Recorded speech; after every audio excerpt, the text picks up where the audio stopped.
Hello, everyone. It's Jeff Ellis, the host of Locked On Indians.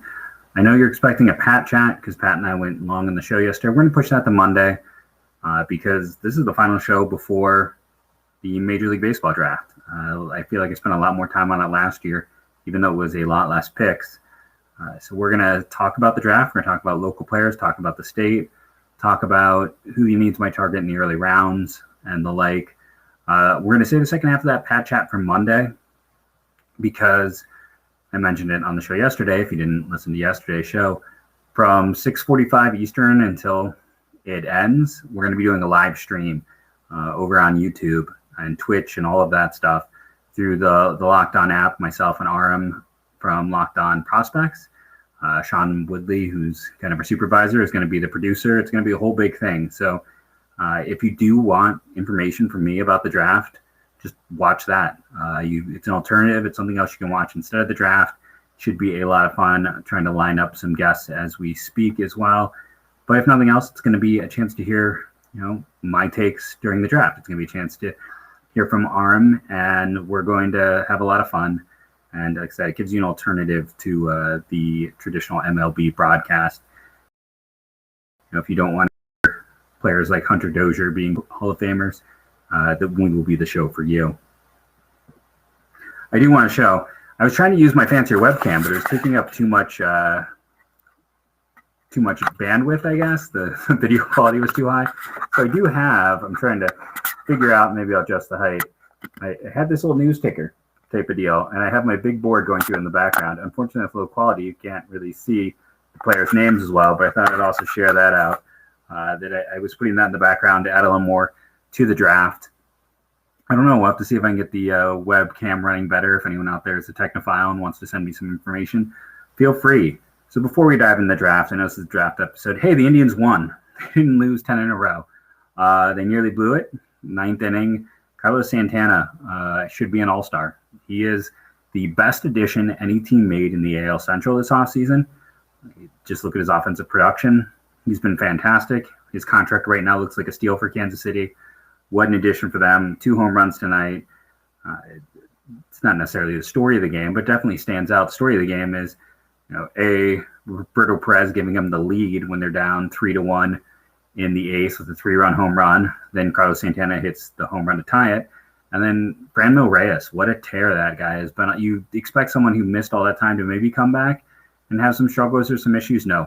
He had the big home run. He stepped right into it. Something that you'll get to hear on the Monday show is Pat asking me a question I really thought about. Is Franmil an extension candidate? And you'll hear my take on that then. I've seen other people talking about it, but yeah, that'll be in the Monday show. And if you're someone out there being like, but I want to hear about draft stuff Monday, trust me.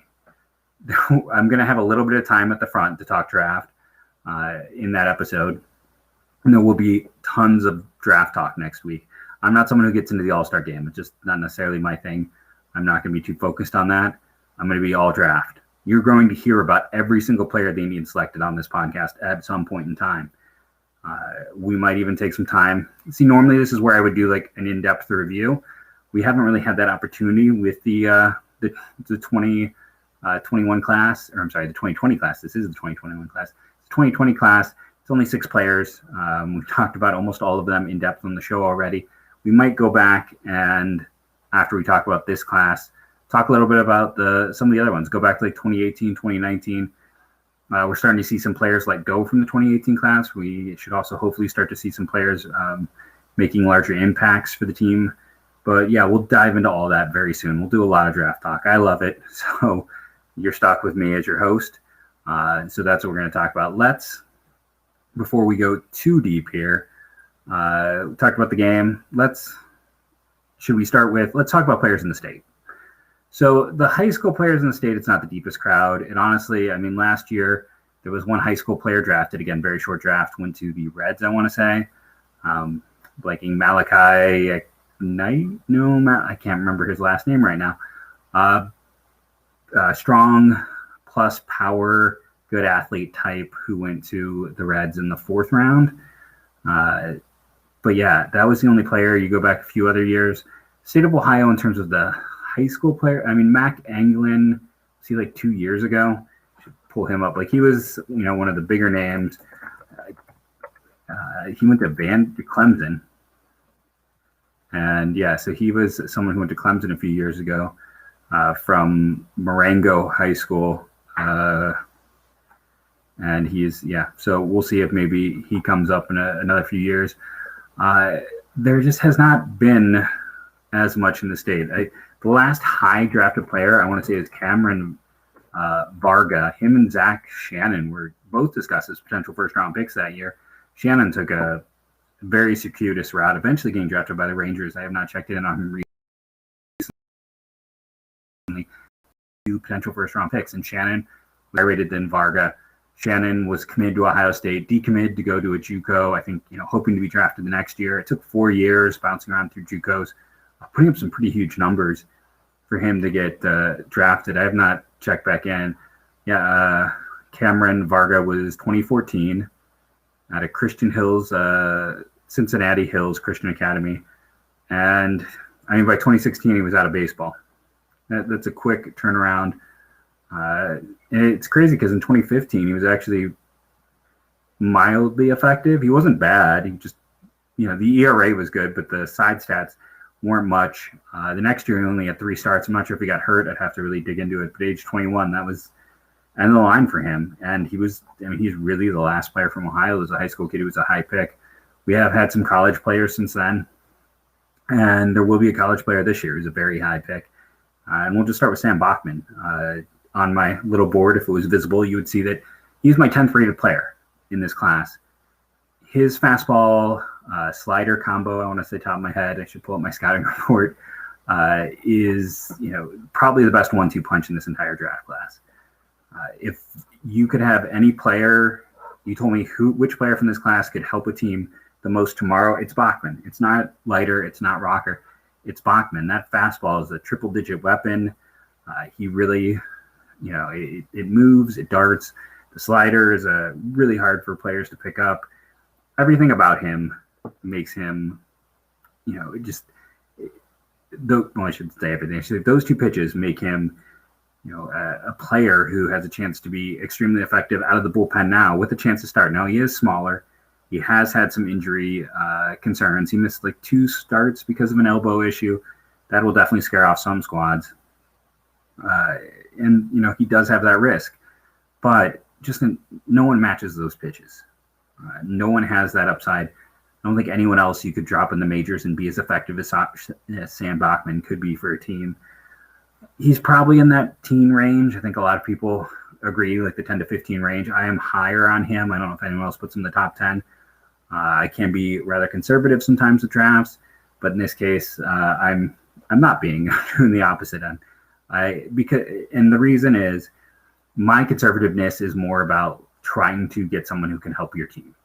I think Bachman can do that. I think he is a player who, in a lot of ways, the only floor on him is catastrophic injury, or injury that leads to progression.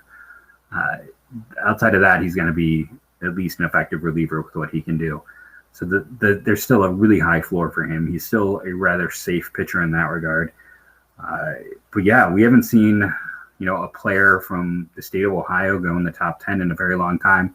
Now, if you go back to the 80s, back-to-back years, the top top high school player in the draft came from Ohio.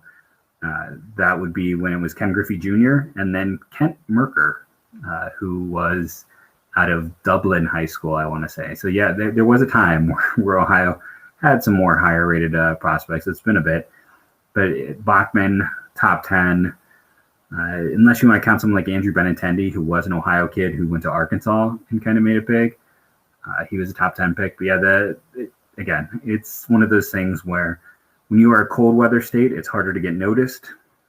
It's a lot harder in general these past few years with what's gone on. And then if you're a high school player and you're not getting as much notice, you often aren't going to go to one of the state schools. The top players in the state traditionally go elsewhere. That's just the way of it. So that's Sam Bachman, who far and away is the top prospect in the class this year. Let's take a quick sponsor break. We're going to talk about the 3 other pitchers really to know in the class this year from the state of Ohio. Then we'll talk about the Indians a bit. So our first sponsor is Built Bar. So Built Bar has brought back the grasshopper flavor. And if you listen to the show, you know I love that. I bought 4 boxes. I'm not gonna lie. I'll just put it right out there. I bought 4 boxes of grasshopper. I think it is their best flavor. It is my favorite flavor that they have. I love Built Bar. Anyone listening knows I love Built Bar. I have shared. I'm up to 5 or 6 orders in my time through them. I can say that yes, they're a sponsor, but they're also just a product I like. If you are curious, go check out Built Bar for yourself. And remember, you can try the Locked On promos. I'm not sure if those are still up and running, but just going to Built Bar is good for us right now. So go to Built Bar. Make sure to check out the grasshopper flavor. I think it's amazing. Should I give the so that lets people know we're back? So if you're waiting for that, there it is. The other players. So I have another so. Well, I'm just going crazy on today. The next player who I also have in the top, my top 50 prospects, is Joe Rock from Ohio University. I spent some time digging into Joe Rock's background and into Ohio University. Where Joe is from, the only other player of note is Tito Francona. And then it's from a place I would butcher the pronunciation of in Pennsylvania. And then if you go and look at Ohio University, not a strong baseball program. Yes, they do have Mike Schmidt. And after that, it's like Steve Swisher is probably a name you know, and Bob Brenly, probably a name you know. They've had a few other guys who have made all-star games. Mark Krause and Adam Russell are the only 2 players that have made it to the big league since the year 2000. Most years, no one's drafted. It's not the strongest program. So they get Joe Rock, and from freshman year on, he's a starter. Well, not on because he missed a sophomore year due to academic issues. Most people got at least a few starts. He got none. And they were looking at that freshman year, command issues, control issues. Yes, here's a 6'6" kid who's sitting like low 90s, but command and control issues. He looked better in the summer when given opportunities. He looked a lot better in the spring. Or in the fall, I should say. He's been great in the spring, missing bats while limiting his walks and hard hit balls. He doesn't turn 21 until the end of the month. Very young for the class. Again, a 6'6" lefty.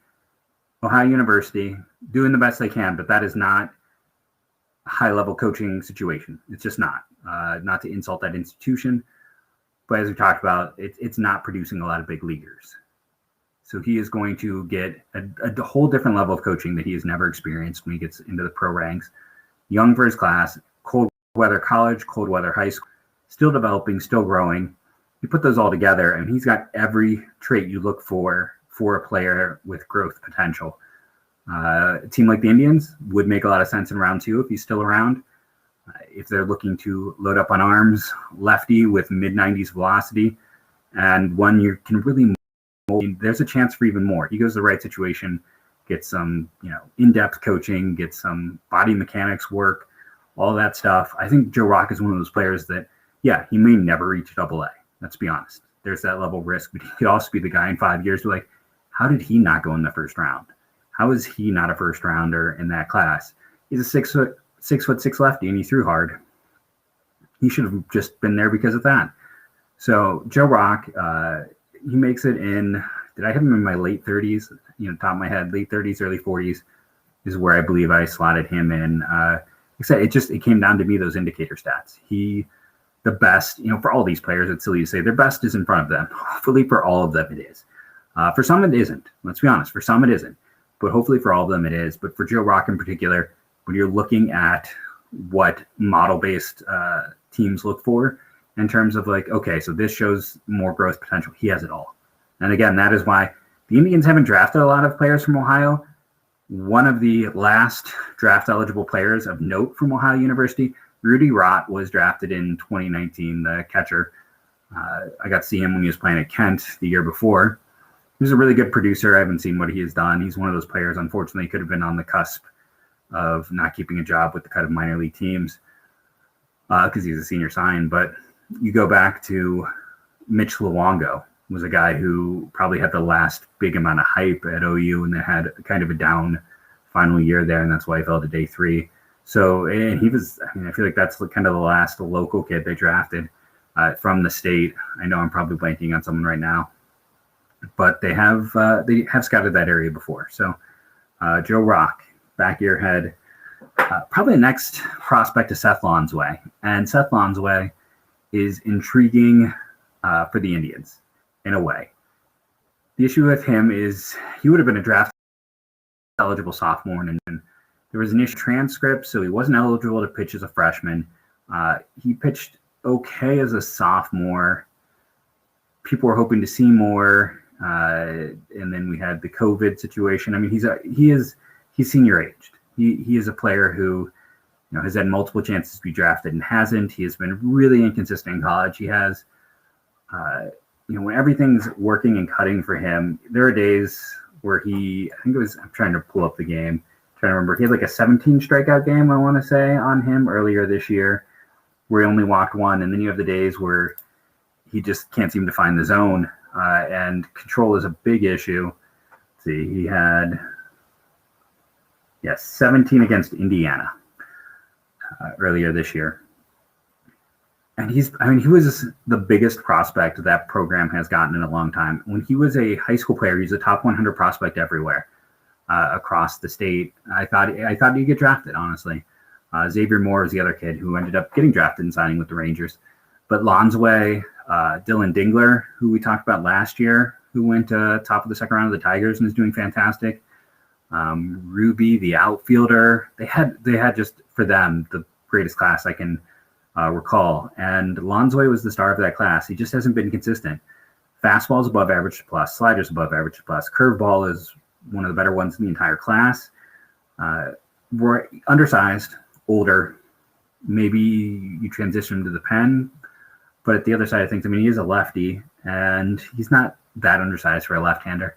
I just think going to the right team is the important thing here. Going to a team that can work on mechanics, can work on developing him. The Indians would be a good team. Now, he's essentially a senior sign. He'd be a more expensive one, but I don't know if he would get more than $100,000 right now, just because of his age. Like, he is a senior. We can all talk about the fact that technically he could go back and come back in a year and be 23, but then he would be no leverage at all. For a lot of these players, teams are so age-based that giving that extra year of eligibility did not do a lot to increase their chances of being drafted, or I should say to increase their flexibility when it comes to the draft. So for Lonsway, he's not going to be a huge bonus guy at this point in time. The Indians, the Reds, teams like that can work with him, try to refine what he's working with, and work on that consistency is going to be huge. Could be a diamond in the rough. I think overall, probably a reliever. You're hoping that he's going to be able to miss bats, 3-pitch guy. He'd be an opener for the right team. Tampa could be a team that would be interesting to see him go to. Then the last pitcher is, we have to talk about Albright from Kent State, who Kent State kind of had a few years that was down for them where they didn't have a big prospect. And then Luke Albright is the guy. Now, he did not have quite as big of a year as, say, Rock or Bachman. At the start of the year, he was kind of put in that group, and he's a little bit further down now. He's more of a day two guy. I think he's pretty solidly in there. He's a back-end starter. Does a little bit of, has the pitches, was effective, nothing overpowering, big kid. It's not the most exciting profile, but Kent develops well. If you're getting Luke Albright in day two, you're getting a guy with a good chance to turn into a major leaguer. The history there is so long. Why am I blanking on the pitching coach, who's one of the best pitching coaches in all college baseball?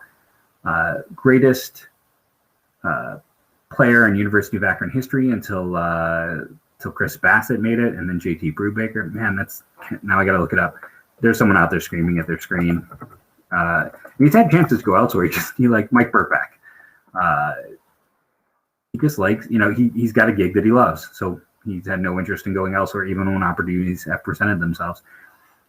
So you get a player who has been coached by one of the best. You're getting a guy who what bad habits, what's going to place. So he'll have an opportunity to go to a team. And again, he's not going to be the sexiest pick, but very good chance he finds success. I mean, even look at someone like Joey Murray, who undersized the Blue Jays, not a lot of velocity, but he still steadily moved through the system. He was coached well. They've worked on the natural things he has, and he's still a really interesting arm for the Blue Jays, in my opinion, just because I love the players who find success when they shouldn't. But those are the four big Ohio players. We're going to take another quick sponsor break here, and then we'll come back and talk about players to know for the Cleveland Indians in the draft this year, players I think the Indians could be targeting. So we have betonline.ag is one of our sponsors almost every day. Almost every time we have a sponsor, you're going to hear me talk about betonline.ag. So let's go see what their line for tomorrow's Indians game is. Since it's a home game, I'm betting the Indians are favorite over at betonline.ag, but we don't know for sure. I'm trying to remember if Tristan McKenzie is getting the call up for tomorrow's game or the one after that. I think it's the one after that. But when you go to betonline.ag, I see right now, like, there's a welcome bonus of $1,000 for the finals. There's so many things. I've talked about every single time that they have live casino, racebooks, poker, esports. So it is Tristan McKenzie tomorrow and Brad Keller on the mound for the Royals. The Royals are getting a run and a half in that game. So the Indians are favorites tomorrow. And that line was brought to you by betonline.ag. Remember to use that promo code LOCKEDON to get a 50% bonus on your first deposit. Gives you some extra money to play with over on the site. That is betonline.ag, promo code LOCKEDON. I feel like I got to stop sitting in a chair that moves here. I'm sure. Let me know. Is it annoying, my movement, for those who watch the video? I look forward to more interactions with people. I figure keep the talk going, and it'll keep the fans more interested in the show. So the players for the Indians this year. So Chase Petty is a name that comes up a lot. And okay, so let's just talk about this right now. The Indians let their scouts know that, hey, if you get a job, you can leave, even before the draft. Like, if you can find stability, go take that. So that's one thing. They lost at least 2 scouts that way. I read a report that they didn't even send their scouts to most college games this year until the postseason. So they were perfectly fine with having them couch scout. And then also getting advanced data readings and getting data from teams. And they are moving away from people and moving more to just hard data for their scouting. There's going to be a lot of talk about that at some point, I'm sure. But yeah, it seems that they are going to. They had, I believe, 48 scouts to start the year. They are down from that, and that number is going to get significantly smaller if they're not sending them out to these, because I'm sure they're still sending them on the road to high school games, because those programs, very few high school programs are going to be giving TrackMan data to teams. They don't have the ability to get that. But when you talk with the college programs, I mean, I go to small schools often. When I was going around this past year, I was at UWM, and you can see they're running the TrackMan data right there. Now, when I was a few years ago at Missouri, they were putting it on the screen. It was fantastic.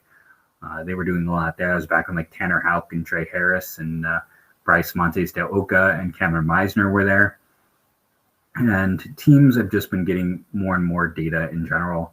And they're sharing it with squads. And yeah, someone like the Indians, I can't remember where I saw that report, which site, but yeah, they were not sending scouts to college games until the postseason began, which it was mind-blowing to read, but not unsurprising. And I say all this because it means, one, I don't know if they're going to draft quite the same players they have, if they're going to go with more of a safe model approach of players that do certain things. It's kind of in line with, since I'm a singular person scouting, yeah, I get reports from others. I chat with people on the phone. I message back and forth. I had someone just messaging me today about, now I got to think. We had a discussion about Trey Sweeney. That was it. Asking me my view, because apparently I became a small school expert at one point in time. It was like Trey Sweeney, Connor Nordby, Tyler Black. Wanted to get my views on all of them. All 3 in my top 50, just in case anyone's curious. But the Indians are they're not going to scout stat lines, but that's going to be part of it. They're also going to look at that advanced metric data. and they're also going to look at video, but they're not seeing the point in sending people. So if they are going with a more safe approach, Chase Petty is a common player to them because Chase Petty is a hard player to nail down. He is like Daniel Spino, where there are teams that are not going to draft Chase Petty. Chase Petty is not in my top 50 prospects. I think he is more than likely a reliever, and I think there's too much risk, and I'm just not high on – I am risk adverse when it comes to the draft. So Chase Petty is not in my top 50. That is shocking to some. I think if I went over and pulled up like the MLB site, he's probably somewhere in the top 30. He's probably somewhere in the top 30 everywhere. Big velocity, undersized, New Jersey kid. He does fit a lot of things the Indians do, and there is a thought process. He is the floor for that. He is their floor. No, they are his floor. Ooh. But I also don't think it's going to happen. I just have to be honest. I think, yeah, they're probably going to add pitching this year because pitching in the system is a lot weaker than hitting. But I think that they're going to go safer early and take some interesting gambles later, and especially if they can save some money. I just keep looking at Michael McGreevy from University of Santa Barbara. Matches, because you go back, that class, they've drafted a lot of prep arms. They're yet to get anything from it. That's just the truth of the matter. Tristan McKenzie is the one prep arm who has done something for them recently. Most of them have flamed out or been hurt or just never productive enough. But the college arms have worked, and that specific type, when you look at what Savali, Bieber, you look at Tanner Burns and Logan Allen and Mason Hickman a year ago, you look at Zach Plesac, you look at that type of pitcher, that's where they found success. That is where they're continually finding success. I think that is what they're going to go for. They're not going to go for the Chase Petty. And now watch Chase Petty with the, whatever overall pick. I don't have their pick memorized off the top of my head, 23, 24. But I think they're, last year they telegraphed it to a degree. I think that is what they're going for. And I think if McGreevy is there, he makes a ton of sense. I wouldn't sleep on Noah Miller, Owen Miller's younger brother, who, my write-up on him, I talked about the fact, it's like I look at the Menez, I look at, can't think of the other recent family, a lot of players. I need to sit down and just do a long-term study on this. I feel like it's the younger brother is more often better than the older brother.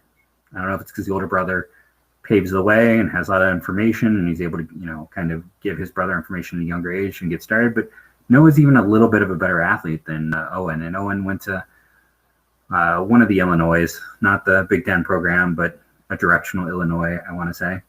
And Noah's going to Alabama, going to an SEC school. I don't think he gets there, but he's a better version of his older brother. And, look at the Indians last year with Carson Tucker and the bloodline aspect. And that's for a lot of teams. That is a big aspect. The Blue Jays have almost built their squad on bloodlines. So I think Noah Miller. Now, I was told Gage Jump and Cody Shear, both from Jay Sarah. They've been heavy at those Jay Sarah games. I wouldn't sleep on Max Muncy. No relation to the Max Muncy playing pro ball. But he's a very tooled up, I shouldn't say tooled up. He's got a very quick bat and really good exit velocity. He needs if he can work on his launch angle, he could end up being I have him higher than most because the exit velocity and the bat speed are so high there. But this class is loaded. Like Wes Kath. Everyone talks about the hit tool. Good exit velocity numbers, but he hasn't really tapped in the power yet. If you think it's going to be there, he could make some sense. But the Indians love California. They love youth. They love up the middle players. Like I said, I think from the pitching class, Will Bednar, because again, bloodlines, David is a pitcher for the Pirates, will look really good in the postseason. I just don't know if he gets there. He comes to mind. I talked about Michael McGreevy, stood out. It's kind of going down. Frank Mazzucato, if they are going prep, might be the prep arm to look at. Turned 18 in June.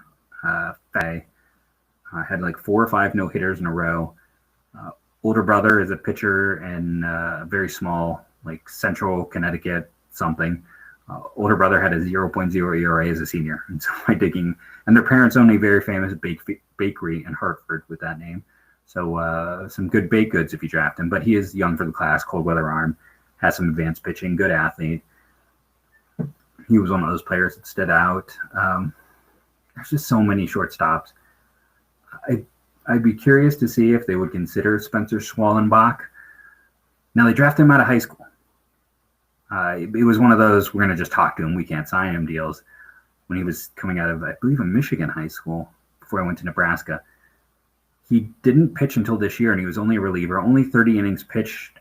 Numbers were good. They weren't spectacular, but they were solid. Has 3 above average pitches. 6'1", so an undersized right-hander. You have no idea if it's going to hold up. You have no idea if he can be a starter. If you think he can be a starter, then I would think you'd probably be jumping all over him with a pick where the Indians are, because what he's shown is, he's clearly a plus athlete. He could have been a first-round pick just as a shortstop. Huge arm, great contact rates. Like, he fits the Indians' profile. Doesn't strike out a lot. Walks enough. A little bit of pop, but great contact numbers. And there's a world when you look at him where maybe his ideal role is 8th inning guy and like super utility player. You try him as a starter because the starter is his most valuable. If that doesn't work, you keep letting him hit. And I think the fallback there is a really interesting profile. It's even maybe an opener type, opener / super utility guy. It's something to consider. To me, I think he's a legit two-way player. I look at him and I'm like, he's got 1 year of pitching. He pitched very well, finally getting that opportunity. Again, he would be a redraft by the Indians. I mean, they're familiar with everyone, but there's extra familiarity in the players you've drafted. So I think he is really interesting at that point in time with that pick. I don't know if they're going to go crazy off board. I don't know who's kind of the player that, maybe I talked about Joe Rock in round 2. I also think Edwin Arroyo, who is, again, 17, won't be 18 until August. Good defender, good hit from Puerto Rico. Or I'm sorry, no, he's from Florida now. Christian Point, Central Christian Point, but I thought he was originally from Puerto Rico. So I'm just kind of trying to see about his profile. I swear he was from there originally. But the upside for the Indians in this class, honestly, is it's a deep draft class. And this is a chance for them to keep adding to it. They have the first rounder, the second rounder, and the competitive balance pick at the end of round 2. They have a chance to add multiple impact players to the minor league system. There's already an impact minor league system. It's just going to be a way for them to continue to get better. So remember to watch the live stream Sunday night if it's your thing, if you want to follow the draft. Hear me talk about it even more in depth. I hope I've shown you here that it is definitely worth your time to join us Sunday evening. Follow me on Twitter at MLB Draft. I have links to my 53 profiles that I wrote over at MLB Draft now.blogspot.com. And for the next year, maybe 2,